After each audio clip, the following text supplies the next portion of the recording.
히브리서 12장 14절에서 17절입니다. 모든 사람과 더불어 화평함과 거룩함을 따르라. 이것이 없이는 아무도 주를 보지 못하리라. 너희는 하나님의 은혜에 이르지 못하는 자가 없도록 하고 또 쓴뿌리가 나서 괴롭게 하여 많은 사람이 이로 말미암아 더럽게 되지 않게 하며 음행하는 자와 한 그릇 음식을 위하여 장자의 명분을 판에서와 같이 망령된 자가 없도록 살피라. 너희가 아는 바와 같이 그가 그 후에 축복을 이어받으려고 눈물을 흘리며 구하되 버림바가 되어 회개할 기회를 얻지 못하였느니라.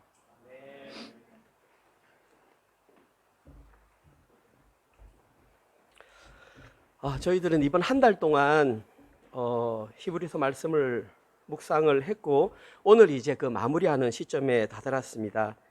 사실 신약 성경 가운데에 가장 어려운 성경 한 권을 뽑으라 그러면 아마 히브리서가 아닐까 그렇게 생각을 합니다. 여러분들은 히브리서를 묵상하시면서 무엇을 느끼고 무엇을 배우셨습니까? 그런 분이 안 계시겠지만 혹시 바쁘시다고 말씀 묵상을 하지 못하고 바쁘게 살아가고 계시지는 않습니까? 사랑하는 성도 여러분, 아무리 바빠도 말씀 묵상은 놓치시면 안 됩니다.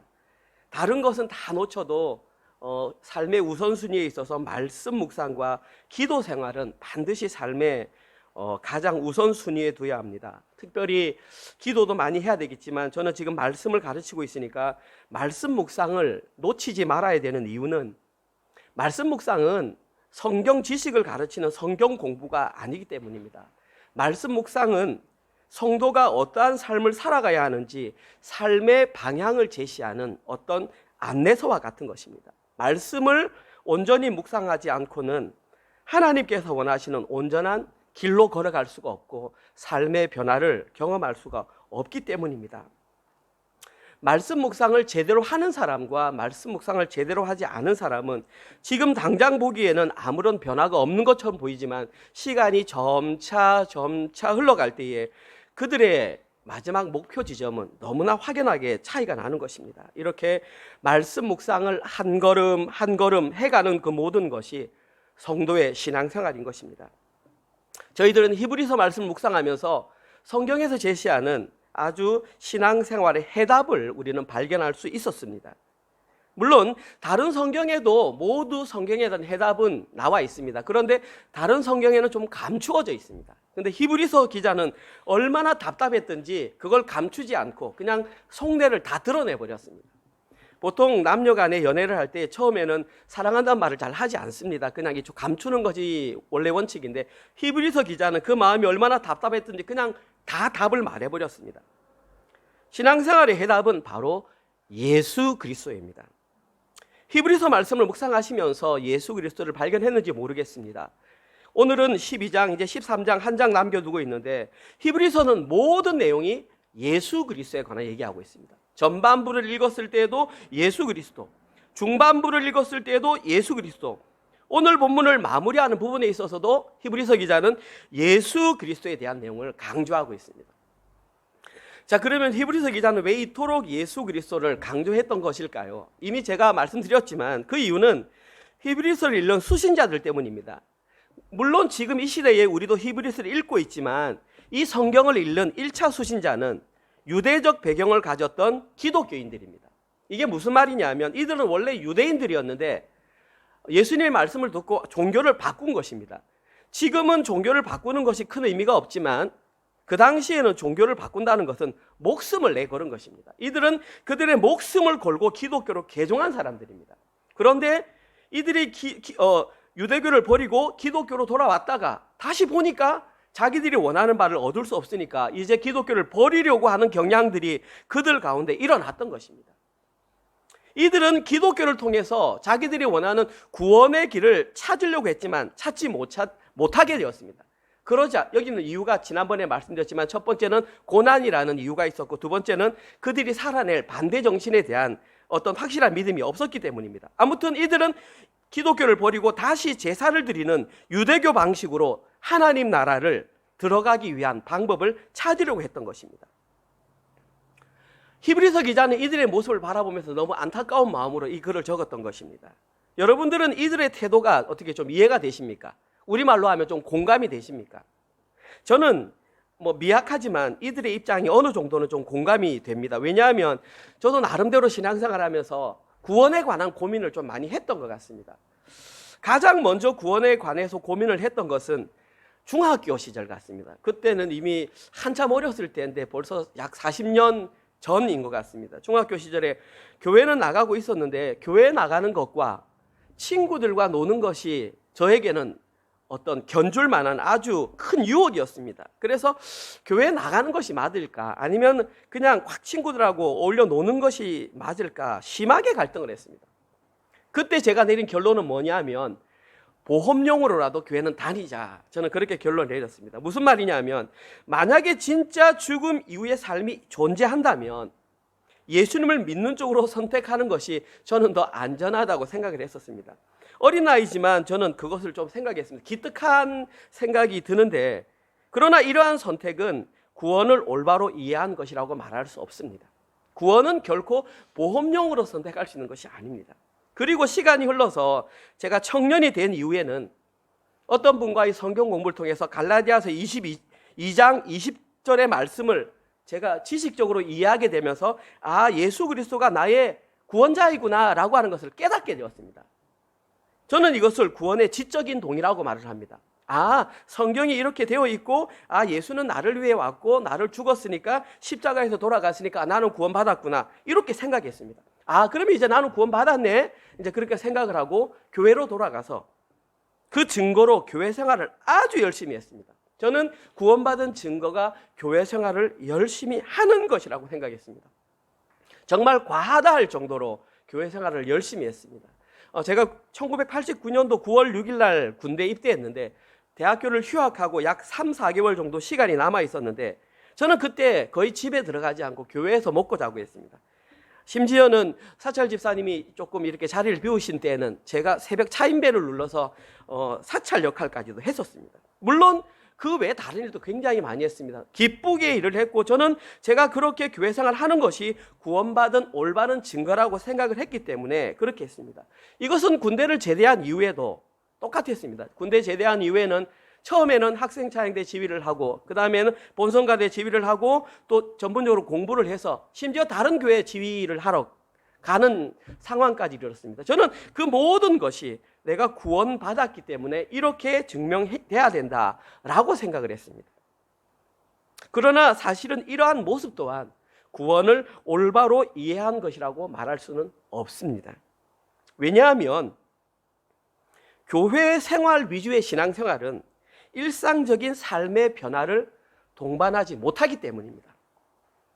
이런 신앙은 교회에서는 열심히 있지만 교회 밖을 나가서는 예수님을 믿지 않는 사람들과 전혀 구별이 안 되기 때문입니다. 그들과 똑같이 생각하고 그들과 똑같이 말하고 그들이 추구하는 것을 똑같이 추구하며 살았기 때문입니다. 단 하나는 구별됨이 없었다는 사실입니다. 이 당시 저는 교회에서는 교회 생활 잘하는 대학생 혹은 교사였습니다. 교회에 와서는 그들과 구별될 수 있는 것은 교회 봉사하는 거, 11조 헌금 잘 내는 거, 주일 성수 잘 지키는 것이 저는 저의 구원이 증명되는 것이라고 생각을 했습니다. 그렇게 30여 년을 살아갔습니다. 그러나 어느 시점 우연히 어떤 분의 설교를 듣게 되었는데 그 목사님의 설교를 통해서 성도의 신앙의 생활은 결코 종교 행위로 포장될 수 없다는 사실을 깨닫게 되었습니다. 이러한 사실은 저에게는 엄청난 충격이었습니다. 왜냐하면 약 40년 동안을 저는 올바로 신앙생활하고 이것이 구원이라고 생각을 하고 그렇게 해왔던 저에게 그것이 아니라는 생각은 처음에 부인했습니다. 저 목사님이 틀렸을 거야. 그런데 시간이 지나고 제가 성경을 읽으면 읽을수록 그분의 말이 맞다라는 생각을 확신하게 되었습니다. 성도는 세상과 구별된 존재이며 세상과는 다르게 생각하고 다른 것을 추구하며 다른 곳을 바라보아야 한다는 것을 깨닫게 되었습니다. 지금 히브리서에 기록된 모든 믿음의 선진들이 바로 그러한 삶을 살았습니다. 이때부터 저의 신앙의 기준은 완전히 변했습니다. 저는 이렇게 말합니다. 이 순간이 저의 인과 율이 깨어지는 순간이다. 그렇다고 해서 삶이 바로 변하진 않았습니다. 아, 이제 내가 뭘 깨달았으니까. 아닙니다. 이것은 제가 죽는 날까지 이제 인과율을 깨뜨려가며 그 싸움을 하는 것이 저의 신앙생활이라는 것을 알게 되었습니다. 저는 지금도 과감히 말합니다. 이 순간이 저의 인생의 가장 큰 은혜를 누린 순간이라고 말합니다. 아마 이때부터 저는 본격적으로 신학 공부할 것을 결심했던 것 같습니다. 이미 아이들은 고등학생이 되었고 중학생이 되었지만 저는 공부를 해야 된다는 생각이 들었습니다. 그러던 중에 호주에 있는 신학교를 소개받게 되었고 호주로 오게 되었습니다. 만약에 제가 아직도 구원에 관하여 올바른 개념을 깨닫지 못하고 있다면 아마 저는 호주에 오지 않았을 것입니다. 지금도 한국에서 어느 교회에선가 열심히 찬양대 지휘를 하면서 교회 생활을 하고 밖에 나가서는 세상 사람들과 동일한 것을 고민하고 동일한 것을 추구하며 지금까지 살고 있었을 것입니다. 그러면서도 저는 나는 구원받았구나 라고 생각을 하고 있었을 것입니다. 지금 현재 여러분들은 어떤 구원관을 가지고 계십니까? 혹시 여러분들 가운데에서도 제가 과거에 가지고 있었던 그런 잘못된 구원관, 보험용의 구원관, 지적 동의의 구원관, 종교 생활로 치장되는 구원관을 가지고 계시지는 않습니까? 사랑하는 성도 여러분, 성도는 세상과는 확실하게 구별되는 다른 존재들입니다. 아예 그냥 종이 다른 사람들입니다. 성도의 육신은 동일한 몸을 가지고 동일한 현실을 살아가지만 세상과는 다른 곳을 바라보며 다른 것을 원하며 다른 삶을 사는 자들이 바로 성도입니다. 혹시나 아직도 여전히 그러한 삶을 여전히 살고 계시는 분이 계시다면 오늘 설교를 통해서 올바른 구원관을 확립하시기를 제가 간절히 원합니다. 오늘 본문에는 이러한 구원과 관련된 세 가지 내용이 명확하게 기록되어 있습니다. 첫 번째 내용은 구원받은 자들이 가게 될 하나님 나라가 어떤 곳인지 오늘 본문에 기록되어 있습니다. 두 번째는 그러면 과연 하나님 나라는 누가 가는가? 과연 그런 내용이 기록되어 있습니다. 세 번째는 반대로 하나님 나라에 절대로 갈 수 없는 사람이 오늘 본문에 딱 기록되어 있습니다. 그러니까 오늘 본문 설교를 들으면 하나님 나라가 무엇이며 누가 가면 누가 못 가는지 여러분 스스로를 비춰보면 됩니다. 나는 가겠구나, 나는 못 가겠구나. 오늘 성경에 다 나와 있습니다. 가장 먼저 하나님 나라에 관한 내용입니다. 오늘 읽진 않았지만 뒷부분을 먼저 하겠습니다. 오늘 보면 22절에서 28절입니다. 그러나 너희가 이른 곳은 이제 구원받은 자들이 가게 될 곳입니다. 시온산과 살아계신 하나님의 도성인 하늘의 예루살렘과 천만 천사와 하늘에 기록된 장자들의 모임과 교회와 만민의 심판자이신 하나님과 및 온전하게 된 의인들의 영들과 새 언약의 중보자이신 예수와 및 아벨의 피보다 더 나은 것을 말하는 뿌린 피니라. 너희는 삼가 말씀하신 이를 거역하지 말라. 여기 말하는 말씀하신 이는 예수님입니다. 거역하지 말라. 땅에서 경고하니 이는 모세입니다. 율법. 땅에서 경고한 이를 거역한 그들이 이스라엘 백성들이 피하지 못하였는데 하물며 하늘로부터 경고하니 예수님의 경고를 배반하면 어떻게 되겠느냐? 우리 일까 보냐? 그때에는 그 소리가 땅을 진동하였거니와 이제는 약속하여 이르되 내가 또 한 번 땅만 아니라 하늘도 진동하리라 하셨느니라.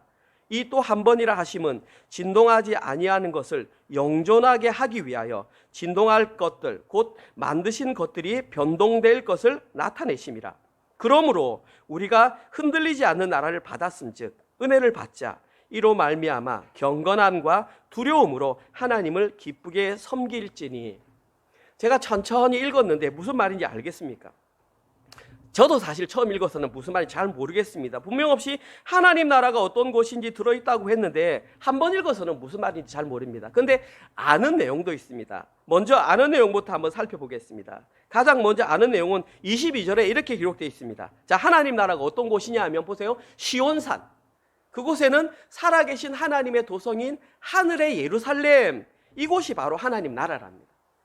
히브리서 기자가 왜 이 말을 기록했는지 여러분은 잘 압니다. 지금 저기 보면 시온산 혹은 예루살렘이라고 하는 것은 지상에 있는 곳에 하나님의 임재를 상징하는 성전이 있었기 때문에 지금 히브리서 기자는 거기가 하나님 나라다라고 말을 합니다.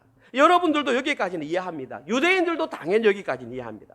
따라서 구원받은 자들이 가게 될 하나님 나라는 하나님의 임재가 있는 어떤 곳 아니면 어떤 현상, 이렇게 우리는 생각할 수 있습니다. 그런데 다음 구절인 23절에 보시면 하나님 나라를 이렇게 표현하고 있습니다. 보십시오. 하늘에 기록된 장자들의 모임. 여기는 어떤 눈에 보이는 장소가 아닙니다. 모임. 심지어 그것이 어디냐면 교회라고 말을 합니다. 여기서 우리가 알 수 있는 것이 하나님 나라는 어떤 장소적인 개념에 제한되는 것이 아니구나. 우리는 지금까지 그렇게 신앙생활을 하니 그냥 여기서는 마음대로 살다가 죽기 직전에 나 예수님 믿어야 하고 쫙 저 나라 가는 줄 알았으니까 이 땅 가운데 마음대로 사는 거죠. 그거 아니라는 거잖아요. 저기 보니까 하늘에 기록된 장자들의 모임, 다시 말해서 교회. 이것의 개념은 장소의 개념을 넘어서는 하나님 나라는 통치적 개념이 이루어진다는 것을 금방 알 수 있다는 말입니다. 하나님 나라는 구원받은 사람들이 죽게 되면 거기서 모여 사는 어떤 장소적인 개념으로만 이해해서는 안 된다는 사실입니다. 하나님 나라는 구원받은 자들의 모임.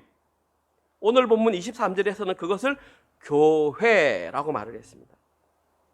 지금 이 자리에 앉아 계신 분들 중에 이 건물이 교회라고 생각하는 분은 단 한 분도 안 계실 것입니다. 이거는 교회 아닙니다. 그냥 예배 처소, 예배당, 모임 장소이지 교회는 여러분 한 사람 한 사람이 모였을 때 그것을 교회라고 합니다. 교회는 예수 그리스도의 다스림을 받는 사람들이 살아가는 이 땅의 모임이 바로 교회인 것입니다. 그리고 그 교회의 머리가 예수 그리스도라는 것입니다. 히브리서 기자는 지금 이걸 말하고 있습니다. 여기까지 내용은 조금만 성경을 아는 사람은 다 이해합니다. 그런데 24절 이후에 기록된 내용이 도대체 무슨 말인지 모르겠습니다. 여러 번 읽어도 모르겠고 여러분들도 아마 모르실 것입니다. 제가 간략하게 요약해서 말씀드리겠습니다. 히브리서 기자가 말하는 것은 하나님 나라는 구원받은 자들이 가게 될 하나님 나라는 절대 흔들리지 않는 견고한 나라다. 이걸 말하고 싶습니다. 그러니까 지금 무엇을 읽었는지 잘 몰라도 상관없습니다. 하나님 나라는 절대 흔들리지 않는 견고한 나라다. 그래서 이러한 이유로 오늘 본문에는 진동하다, 진동하지 않다 이 내용이 많이 기록되어 있습니다. 한번 보십시오. 26절에 진동하였거니와 진동하리라. 27절에 진동하지 아니하는 것, 진동할 것들, 변동될 것. 28절에 흔들리지 않는 나라. 특별히 27절과 28절에 기록된 진동하지 않는 것, 그 다음에 28절에 기록된 흔들리지 않는 나라가 바로 하나님의 나라입니다. 지금 히브리서 기자는 하나님의 나라는 결코 진동하거나 흔들리지 않는 나라라는 것을 강력하게 말하고 있습니다. 왜냐하면 기독교를 버리고 다시 유대교로 돌아가게 했던 자들이 그들의 행동이 바로 흔들리는 나라를 사모하는 그런 상황이기 때문에 거기에서는 구원이 실현될 수 없다는 것을 지금 강력하게 말하고 있는 것입니다. 진동하지 않는 나라, 흔들리지 않는 나라는 오직 예수 그리스도가 통치하는 그 나라밖에 없다는 것입니다. 그래, 이제 그건 알겠어요, 목사. 그러면 왜 도대체 여기서 진동 그 말을 썼냐고. 우리는 이해를 못하지만 여러분이 아시다시피 지금 히브리서 기자는, 히브리서 수신자들은 유대적인 배경을 가진 사람들입니다. 유대적인 배경을 가진 사람들은 근본적으로 구약 성경을 너무나 잘 알고 있습니다. 지금 이 내용은 구약 성경에서 나온 것입니다. 오늘 보면 26절에 기록된 그 내용은 구약 성경을 그대로 인용한 것입니다. 오늘 보면 26절에 기록된 내용이 학개서 2장 5절에서 7절 사이에 나오는 내용입니다. 학개는 여러분 아셔야 됩니다. 학개는 성전 건축을 해야 한다라고 주장했던 선지자입니다. 참고하십시오. 그런데 학개가 말했던 그 성전은 눈에 보이는 성전을 말하는 것이 아닙니다. 너희들이 언제까지 그 성전만 짓겠느냐, 마음속에 성전을 지으라고 말했는데 구약 백성들이 그걸 어떻게 이해하겠습니까? 오늘 저희들은 히브리서 말씀을 통해서 그 답을 아는 것입니다. 읽어볼게요. 학개서 2장 5절에서 7절입니다. 답이 나와 있습니다. 너희가 애굽에서 나올 때에 내가 너희와 언약한 말과 나의 영이 계속해서 너희 가운데 머물러 있나니 너희는 두려워하지 말지니라. 여기에 나와 있는 너희 가운데 머물러 있다는 말이 오늘 보면 28절에 나와 있는 영존하게 하는 그 말과 똑같은 단어입니다. 하나는 구약 언어이고 하나는 신약 언어인데 지금 똑같은 단어입니다. 영존하게 하는 만물의 여호와가 이같이 말하노라. 조금 있으면 내가 하늘과 땅과 바다와 육지를 진동시킬 것이다. 조금 있으면 언제인지 모릅니다. 그런데 하나님께서는 틀림없이 하늘과 땅과 바다와 육지를 진동시킬 것인데 또한 모든 나라를 진동시킬 것이며 모든 나라의 보배가 이르리니 보십시오. 내가 이 성전의 영광이 충만하게 하리라. 만군의 여호와의 말이니라. 학개 선지자는 하나님께서 이렇게 말씀하셨답니다. 지금 잠시 후면 하늘과 땅과 바다와 육지와 모든 나라들이 다 흔들릴 것이다. 이미 심판을 받아서 막 흔들릴 것인데 유일하게 흔들리지 않는 그 한 곳이 뭐냐면 바로 성전인데, 성전이 흔들리지 않는 이유는 5절 말씀에 언약한 말씀과 나의 영, 다시 말해서 하나님의 영, 성령이 있는 그곳만 흔들리지 않는다라는 것입니다. 유대인들 눈에 보이는 성전은 흔들리지 않을 것이라고 고대했지만 여러분이 너무나 잘 아시는 것처럼 AD 70년 로마 장군 티투스에 의해서 예루살렘 성전은 돌 위에 돌 하나 남지 않고 완전히 흔들려서 무너져 버렸습니다. 그러면 지금 학개 선지자가 했던 이 말은 지금 틀린 말이 되는 것입니다. 그때에 흔들리지 않았던 그 성전, 무너져 버린 성전은 지금 어디 있다는 것입니까? 학개 선지자는 여기에 대답을 이렇게 말하고 있었습니다. 그러면 그 흔들리지 않는 것은 바로 그 하나님 나라는 예수 그리스도의 성육신을 통해서 성취가 되었습니다. 제가 미리 선구를 못 드렸기 때문에 제가 그냥 읽겠습니다. 요한복음 2장 19절에서 21절 내용입니다. 다 아시는 내용입니다. 예수께서 대답하여 이르시되 너희가 이 성전을 헐라 내가 사흘 동안에 일으키리라. 유대인들이 이르되 이 성전은 46년 동안에 지었거늘 네가 3일 동안에 일으키겠느냐 하더라. 그러나 예수는 성전된 자기 육체를 가리켜 말씀하신 것이니라. 내 몸이 십자가에 달려 죽고 사흘 만에 부활한다는 얘기를 지금 그들에게는 성전을 다시 헐고 다시 짓겠다라고 말씀하셨습니다. 예수님은 자신이 이 땅에 인간의 몸을 입고 오신 것을 통해서 하나님 나라가 이곳에 이미 임했다고 명확하게 말씀하셨습니다. 그러나 유대인들은 이 사실을 전혀 깨닫지 못했습니다. 그런데 이걸 예수님께서 말씀하셨음에도 불구하고 기독교로 개종했던 유대인들이 다시 유대교로 돌아가는 모습을 보니 히브리 저자의 마음이 얼마나 안타까웠겠냐 이 말입니다. 자, 알겠습니다. 그럼 예수님께서 오셨던 그 하나님 나라는 지금 그 성전은 어디에 있습니까? 예루살렘에는 파괴되었고 지금 그 자리에는 이슬람의 그 돔이 있습니다. 그 성전은 지금 어디 있냐면 예수님은 부활하신 이후에 성령의 모습으로 성도인 우리와 지금 함께 하십니다. 따라서 그 하나님 나라는 지금 교회인 저희들 가운데에 말씀을 품고 사는 저희들 가운데에 함께 동행하고 계십니다. 고린도전서 3장 16절입니다. 너희가 하나님의 성전인 것과 하나님의 성령이 너희 안에 거하시는 것을 알지 못하겠느냐. 너희는 너희가 하나님의 성전인 것, 왜냐하면 성령이 너희 안에 계시는 것을 알지 못하느냐. 고린도전서 6장 19절입니다. 너희 몸은 너희가 하나님께로부터 받은 바 너희 가운데 계신 성령의 전인 줄을 알지 못하느냐. 너희는 너희 것이 아니니라.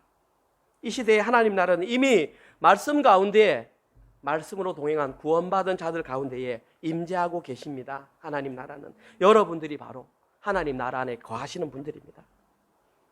다음으로 오늘 본문은 두 번째 내용입니다. 오늘 설교 가운데 가장 중요한 내용이라고 할 수 있습니다. 과연 어떤 자가 하나님 나라에 들어갈 수 있는가? 자기 자신을 한번 생각해 보십시오. 어떤 자가 하나님 나라에 들어갈 수 있는가? 오늘 보면 14절 읽어보겠습니다. 모든 사람과 더불어 화평함과 거룩함을 따르라. 이것이 없이는 아무도 주를 보지 못하리라. 자, 여기에 기록된 아무도 주를 보지 못하리라, 이 말은 그냥 쉽게 말하면 아무도 하나님 나라에 들어가지 못한다, 지금 이 말입니다. 자, 못한 사람이 누군지 알면 우리는 반대로 생각하면 어떤 사람이 하나님 나라에 들어가는지 금방 알 수 있습니다. 어떤 사람이 못 들어간다 그러냐면 이것이 없이는 아무도 못 들어간다. 그럼 이것이 무엇인지만 밝히면 우리는 어떤 사람이 하나님 나라에 들어가는지 알 수 있습니다. 이것이 해당하는 것은 14절 앞부분입니다. 모든 사람과 더불어 화평함과 거룩함을 따르는 그 사람만 오직 하나님 나라에 들어갈 수 있다는 것입니다. 이제 답이 나왔습니다. 모든 사람과, 이제 우리는 모든 사람과 더불어 화평함과 거룩함을 따르면서 그렇게 하면 우리는 이제 하나님 나라에 들어갈 수 있다. 성경은 그렇게 기록하고 있는 것 같죠? 아닙니다. 죄송하지만 그렇게 가르치는 것은 인본주의적 사상입니다. 모든 사람, 그러니까 우리가 구원받는 것이 속을 수밖에 없는 것이 어렵게 감추어져 있습니다. 모든 사람과 더불어 화평함을 따르라. 이것이 없이는 아무도 주를 보지 못하리라. 모든 사람과 더불어 화평함을 따르면 하나님을 볼 수 있다라는 말처럼 보이는데 그것이 아니라는 말입니다. 성경은 그렇게 말하고 있지 않습니다. 잘 들으십시오. 이 내용을 원어로 보면 이렇게 되어 있습니다. 이 성경은 헬라어로 기록되어 있습니다. 우리 한국어에는 남성, 여성에 대한 구분이 별로 없습니다. 사실은 영어에는 he, she 되어 있지만 독일어에는 더 자세하게 분류되어 있지만 헬라어는 성, 수, 격이 엄격하게 분류되어 있습니다. 남성, 여성, 단수, 복수, 그 다음에 주격, 역격, 대격, 혹격 아주 확실하게 구별되어 있습니다. 그래서 이것을 일치시키려면 성수, 격이 맞을 때 그것이 일치됩니다. 자, 그럼 이 성경을 한번 보십시오.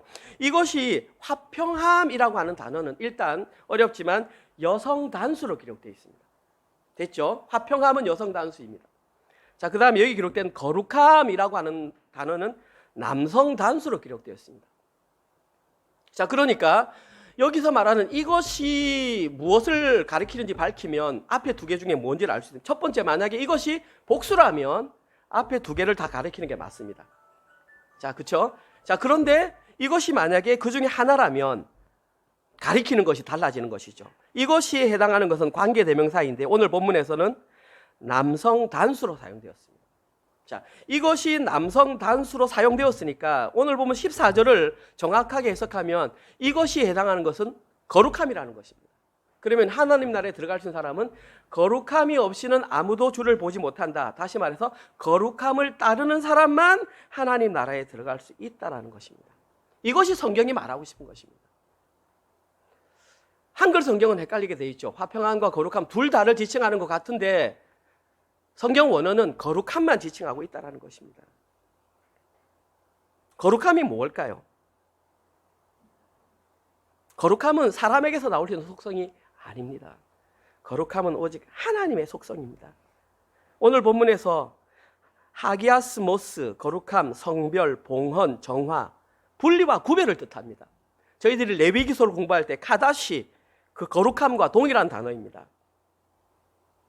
거룩함은 인간의 속성이 아니라 하나님만의 속성, 구별됨을 말합니다. 따라서 거룩함은 사람이 아무리 노력해도 이룰 수 있는 것이 아닙니다. 인간의 노력으로는 그 누구도 거룩함에 이룰 수는 없습니다. 유튜브에 성경, 설교 아주 많이 돌아다닙니다. 여러분들 한번 잘 들어보십시오. 인본주의자들은 인간의 노력하면 거룩함을 이룰 수 있다고 가르칩니다. 절대 흔들리지 마십시오. 들으면 그냥 똑같습니다. 좋은 얘기 해주면 저 목사님 좋은 얘기 하네 하는데 인본주의자들은 노력하면 가능하다고 가르치지만 절대 불가능합니다. 거룩은 우리의 속성이 아닙니다. 죄인이 거룩함을 따를 수 있는 유일한 방법은 거룩함, 말씀으로 임재하신 그분이 마음속에 존재할 때에 그리스도와 연합되었을 때에 포도나무가 가지에 붙어 있을 때에만 거룩함이 드러나는 것입니다. 그렇게 되면 그 사람의 마음속에는 오직 예수만으로 가득하게 되어서 거룩함을 따를 수 있는데 그것도 아주 조금씩 인간의 눈에 볼 때는 저게 거룩함이야 말할 정도로 표가 안 날 정도로 평생을 거쳐서 하는 것입니다. 그런데 내가 무엇을 거룩함을 드러냈네 이것을 가지고 잣대를 대고 가장 이들의 특징이 뭐냐 하면 인본주의자의 특징은 남을 판단하는 것입니다. 나는 이만큼 거룩해졌는데 너는 왜 이렇게 거룩해지지 못했어? 라고 판단합니다. 그러나 성경은 그렇게 말하고 있지 않습니다. 네가 이만큼 거룩해진 거나 그가 이만큼 거룩해진 거나 표 안 난다는 것입니다. 똑같이 하나님의 보기에는 죄인입니다. 하나님 나라는 바로 이것을 인정하는 자들만 들어갈 수 있습니다. 이 땅을 살면서 이런 자들을 어떻게 구별할 수 있을까요? 행동이 거룩해서? 아닙니다. 이들이 하는 말을 들으면 알 수 있습니다. 그냥 부지중에 하는 말을 들으면 압니다. 나는 진짜 하나님이 없었으면 큰일 날 뻔했구나. 내가 진짜 하나님이 없었으면 바로 먼지, 죽은 흙에 불과하구나. 하나님이 없으면 나는 단 한순간도 살아갈 수 없었구나. 이들이 바로 하나님 절대 의존적인 존재입니다. 이런 말 하는 사람을 여러분들이 가끔 만나면 저런 사람이 하나님 나라에 합당한 사람이구나 보시면 됩니다. 나 이만큼 신앙생활 했는데 너 그거밖에 못해? 쯔쯔쯔 아이고 뭐 죄송한 말이지만 그렇게 말 못합니다. 이들은 결코 자기 이름을 자랑하거나 자신을 드러내지 못합니다. 또한 판단하지도 않습니다. 오늘 본문에는 그들이 누구인지 안 나와 있습니다. 이미 11장에 나와 있었기 때문에. 11장에 아벨과 에녹과 노아와 아브라함과 이삭과 야곱과 요셉과 모세와 라합과 기드온과 바락과 삼손과 입다와 다윗과 사무엘이 그런 사람들입니다. 여기에 기록된 이름 가운데에 어떤 사람도 특별한 능력이 있거나 특별한 선행을 잘해서 기록된 사람은 단 한 사람도 없습니다.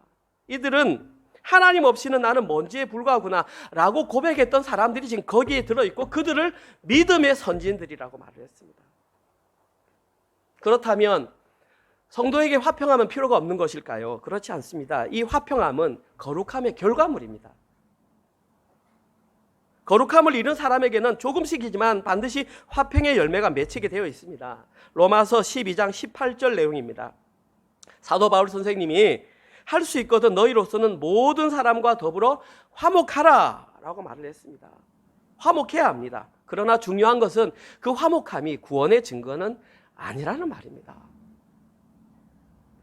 마지막으로 오늘 본문에는 어떤 자들이 하나님 나라에 들어갈 수 없는지, 물론 이 내용에 대비하면 되겠지만 성경에 구체적으로 나와 있으니까 한번 살펴보겠습니다. 오늘 본문 15절에서 17절입니다. 여러분들이 여기에 해당되지 않는지 한번 점검해 보십시오. 너희는 하나님의 은혜에 이르지 못하는 자, 구원받지 못하는 자가 없도록 하고, 쓴뿌리가 나서, 여기서 말하는 쓴뿌리는 상한 감정에 치유해서 말하는 아픈 상처, 어릴 적에서 뭐 고통을 받았는데 이런 쓴뿌리를 말하는 게 아닙니다. 이 내용은 신명기 29장 18절에 기록된 여호와를 떠나서 다른 민족의 신들에게 가서 우상 숭배하는 것을 쓴뿌리라고 말을 했습니다. 쓴뿌리가 나서 괴롭게 하여 많은 사람이 이로 말미암아 더럽게 되지 않게 하며, 음행하는 자와 혹 한 그릇 음식을 위하여 장자의 명분을 판 에서와 같이 망령된 자가 없도록 살피라. 너희가 아는 바와 같이 그가 그 후에 축복을 이어받으려고 눈물을 흘리며 구하되 버림받아 회개할 기회를 얻지 못하였느니라. 하나님 나라에 못 들어갔느니라. 지금 이 말입니다. 여러 가지 내용이 있지만 시간 관계상 간단하게 한 개만 얘기하겠습니다.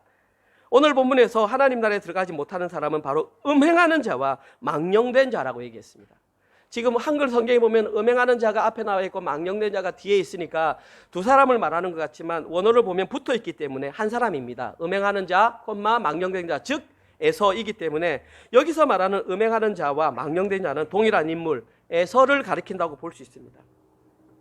좀 전에 하나님 나라에 갈 수 있는 자를 지칭할 때에는 특정한 인물을 지칭하지 않았습니다. 그런데 여기서는 너무나 분명하게 에서와 같은 자는 못 들어간다 이렇게 말을 했습니다. 그렇다면 에서가 그렇게 음행을 많이 했고 그렇게 망령된 행동을 많이 했을까요? 성경을 찾아보면 저희들은 그 답을 알 수 있습니다. 창세기 25장 27절에서 34절입니다. 그 아이들이 야곱과 에서입니다. 장성함에 에서는 익숙한 사냥꾼이었으므로 들 사람이 되고 야곱은 조용한 사람이었으므로 장막에 거주하니, 이삭은 에서가 사냥한 고기를 좋아하므로 그가 사랑하고 리브가는 야곱을 사랑하였더라. 야곱이 죽을 쏘았더니 에서가 들에서 돌아와서 심히 피곤하며 야곱에게 이르되 내가 피곤하니 그 붉은 것을 내가 먹게 하라 한지라. 그러므로 에서의 별명은 에돔이더라. 야곱이 이르되 형의 장자의 명분을 오늘 내게 팔라. 에서가 이르되 내가 죽게 되었으니 이 장자의 명분이 내게 무엇이 유익하리요. 야곱이 이르되 오늘 내게 맹세하라. 에서가 맹세하고 장자의 명분을 야곱에게 판지라. 야곱이 떡과 팥죽을 에서에게 주매 에서가 먹으며 마시고 일어나 갔으나 에서가 장자의 명분을 가볍게 여김이었더라. 여기에 기록된 에서의 모습은 단 하나입니다. 오늘 기록된 내용은 에서는 사냥에 아주 익숙한 전문 사냥꾼이었습니다. 이 당시에 주된 산업은 목축업, 수렵, 그 다음에 일부 농업을 했었습니다. 그래서 여기서 말하는 전문 사냥꾼이라는 말을, 익숙한 사냥꾼을 현 시대의 말로 하냐면 아주 성공한 사업가라고 말할 수 있습니다. 지금 에서는 익숙한 사업, 그래서 사업을 해서 굉장히 성공해서 부도 많이 이룬 그 사람입니다. 아버지 이삭은 이런 에서의 모습이 자랑스러웠습니다. 그래서 아버지는 무엇을 좋아했냐면 에서가 사냥해서 잡아온 짐승, 집에도 양이 있었습니다. 그러나 그것보다는 에서가 힘들여 잡아온 그 짐승으로 만든 요리 먹는 것을 아주 좋아했습니다. 당연한 것입니다. 그런데 오늘 본문을 여러분들이 자세히 한번 여러 번 읽어보십시오. 오늘 본문에서 에서가 음행한 행동을 했거나 어떤 망령된 행동을 했다는 것은 찾아볼 수가 없습니다. 그런데 왜 히브리서 기자는 그렇게 했을까요? 만약에 하나만 찾아보라, 자기에게 주어진 일에 최선을 다하고 충성을 다했지만 하나를 찾아보라 그러면은 장자의 명분을 소홀히 여기고 팥죽 한 그릇에 팔아버린 것입니다. 여러분 다 아는 내용입니다. 여러분께 여쭤보겠습니다. 그러면 팥죽 한 그릇 파는 것이 그렇게 큰 잘못입니까? 하나님의 주신 그 명분을 소홀히 여겼기 때문에 진짜 그렇게 생각하십니까? 와닿습니까? 사람이 배가 고프면 그 음식을 먹기 위해서 순간적으로 거짓말할 수 있는 거 아닙니까? 저도 거짓말 하는데 얼마 전에 우리 거짓말하지 말라는 내용으로 우리 중고등부 친구들과 막 얘기를 나누는데 한 친구가 기도 제목을 내는데 뭐냐면 거짓말 좀 안 하게 해주세요. 그렇게 난 너무 감동을 받았죠. 솔직하게 그런 말을 하니까. 왜 빨개지는데 너 아니야? 예, 하지 않습니까? 창세기 본문에서는 에서가 그 하나 팔았다고 해서 그렇게 취급되는 것이 당연합니까? 창세기 본문에서 에서가 음행한 자와 망령된 자로 취급받았던 이유는 하나님을 신뢰하지 않고 자기 자신의 힘을 신뢰했기 때문입니다. 아주 중요한 내용입니다. 히브리서 기자가 에서를 음행한 자와 망령자로 취급한 것은 하나님을 신뢰하지 않고 자기 자신의 힘과 권력을 신뢰했기 때문입니다. 이것이 바로 거룩함의 반대입니다. 거룩함은 절대적으로 하나님을 신뢰하는 것이 거룩함입니다. 왜 에서는 그렇게 쉽게 장자의 명분을 팥죽 한 그릇에 팔았던 것일까요? 그 이유는 내가 원하면 언제든지 장자의 명분을 뺏어올 힘이 나에게 있다라고 생각했기 때문입니다. 그것은 에서는 자신이 하나님입니다. 내가 장자의 명분 줘도 내가 힘이 있으니까 뺏어와도 이것이 거룩함이 아니라는 사실입니다. 에서의 마음속에는 언제나 자기 자신, 자기 힘, 자기 능력, 다시 말해서 눈에 보이는 것이 그의 힘으로 자리 잡고 있었다는 사실입니다. 에서가 가지고 있었던 그 힘은 에서에게 도움이 된 것이 아니라 오히려 에서를 하나님의 나라에 들어가지 못하도록 하는 걸림돌이 되었던 것입니다. 여러분 부자 되고 싶지 않습니까? 좋습니다. 열심히 일해서 부자 되십시오. 저는 환희가 부자가 되었으면 좋겠습니다. 그런데 그것이 우리에게 걸림돌이 되어서는 안 됩니다. 하나님 나라에 사용되는 것이 되어야지. 그것이 목적이 되면 그것은 큰일 날 일입니다. 차라리 그냥 가난하게 살았으면 좋겠습니다. 히브리서 기자는 기독교를 버리고 유대교로 돌아가서 제사를 드림으로 구원을 받으려 하는 자들이 바로 에서와 같은 자들이라고 말했습니다. 당신들이 지금 유대교로 돌아가서 제사를 드리는 그 행위가 눈에 보기에는 더 거룩한 것처럼 보이지만 사실 그러한 행동은 하나님의 뜻을 쫓는 것이 아니라 자기 의를 쌓는 행위라는 것을 가르치고 있는 것입니다. 또한 오늘 본문에 기록된 이 예수의 모습은 지금 이 시대의 성도라고 말하는 사람들 가운데에 자기 스스로의 힘으로 구원을 이루려는 자들을 상징하고 있습니다. 보십시오. 에서에게는 힘과 능력과 권세가 있었습니다. 에서는 모든 것이 반듯했습니다. 부모님께 효도했고 주변 사람들에게 친절했습니다. 그의 모든 행동은 합리적이었고 그의 모든 행동은 타당해 보였습니다. 이것이 바로 인과율을 의지하며 살아가는 사람들의 모습입니다. 인본주의자들은 그들이 신앙이 좋다라고 말을 합니다. 그러나 하나님께서는 너무도 분명하게 이런 자들은 하나님 나라에 들어갈 수 없다라고 말을 했습니다.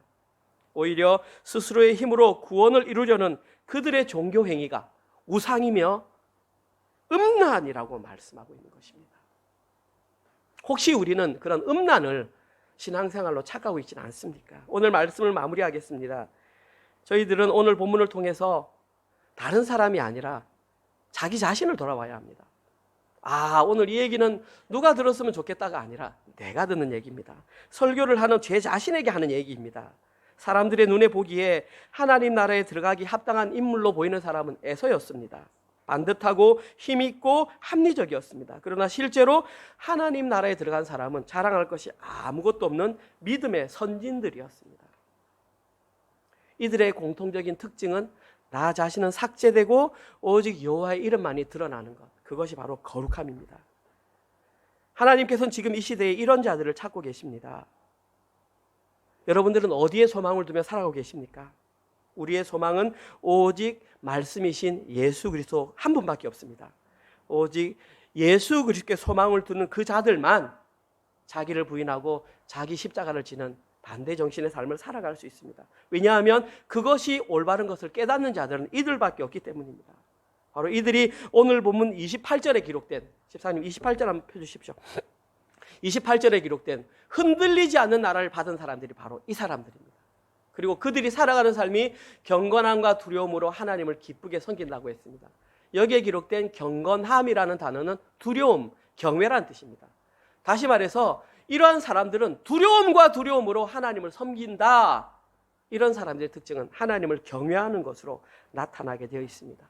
이번 한 주간 동안도 말씀 대신 예수 그리스도를 마음에 품으시고 경건함과 두려움으로 흔들리지 않는 나라를 받아서 하나님을 기쁘게 섬기시는 모든 분들 되시기를 주님의 이름으로 축원드립니다. 아멘. 하나님 감사합니다. 히브리서 말씀을 통해서 예수 그리스도가 우리의 유일한 소망임을 다시 한번 확인시켜 주시니 감사합니다. 또한 히브리서 말씀을 마무리하면서 하나님 나라가 어떤 곳인지 저희들에게 다시 한번 명확하게 알려주시고 어떤 자가 하나님 나라에 갈 수 있으며 또 어떤 자가 하나님 나라에 합당하지 않은 자인지를 분명하게 알려주시니 감사합니다. 이제는 미혹되지 않게 하여 주시옵소서. 성경을 표면적으로만 읽어서 그 뜻을 혼자 판단하여 관가하지 말게 하시고 무엇이 기록되어 있는가 우리 베레아 사람들처럼 깊이 묵상하는 우리 모든 은혜로운 성도들 되게 하여 주시옵소서. 양적으로 많이 읽어가는 것이 중요한 것이 아니라 이 말이 그러한가 상고하는 마음, 그런 믿음들을 우리에게 허락하여 주시옵소서. 그리하여서 더디지만 한 걸음 한 걸음 화평함을 이루는 그 길로 나아가는 우리 성도들 되게 하여 주시옵소서. 그 길이 힘들고 어려운 줄 압니다. 하나님 동행하여 주시고 성령님 그 길을 걸어갈 때마다 말씀하여 주시고 격려하여 주셔서 잘하고 있다, 잘 걸어가고 있다 말씀해 주시고 때로는 시간이 될 때에 그 길을 걸어가고 있는 동료를 만나게 하셔서 그들의 입술을 통해서 하나님이 없으시면 나는 정말 큰일 날 존재였구나 라는 음성을 들을 수 있는 기회를 우리에게 허락하여 주시옵소서. 셀 모임을 통해서 그러한 고백들이 나올 수 있도록 성령 하나님 인도하여 주시옵소서. 오늘도 물질이 나의 주인이 아님을 고백하는 마음으로 일주일 동안 벌어들였던 모든 헌금들을 하나님께 11조와 감사 헌금과 주일 헌금으로 올려드렸습니다. 하나님, 우리가 드린 것은 물질이 아니라 우리 자신임을 고백하는 마음으로 드렸습니다. 하나님 나라 위에 영광스럽게 사용하여 주시고 오직 주님의 이름이 드러나는 곳에만 사용될 수 있도록 허락하여 주시옵소서. 이제는 우리 주 예수 그리스도의 은혜와 하나님의 사랑하심과 성령님의 위로교통 감화하심이 내가 걸어가야 할 길이 무엇인지 온전히 확인하게 하시고 참으로 말씀이신 예수 그리스도를 마음에 모시며 주님께서 걸어가셨던 그 길을 묵묵히 따라가기로 소원하는 모든 은혜로 교회 성도들 머리 위에와 지금 이 시간에도 목숨을 내어놓고 주의 복음을 증거하시는 선교사님들과 그들의 가정과 사역 위에 지금부터 영원토록 함께 있을지어다. 아멘.